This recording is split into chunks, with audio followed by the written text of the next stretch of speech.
with the wheat, flour and water only. No extra yeast or nothing.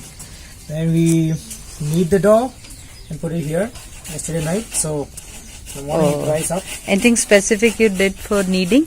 Nothing, just by hand. We divided into two. Okay. Punching with water. That's all. Thanks. Hope it's working. Bubbles.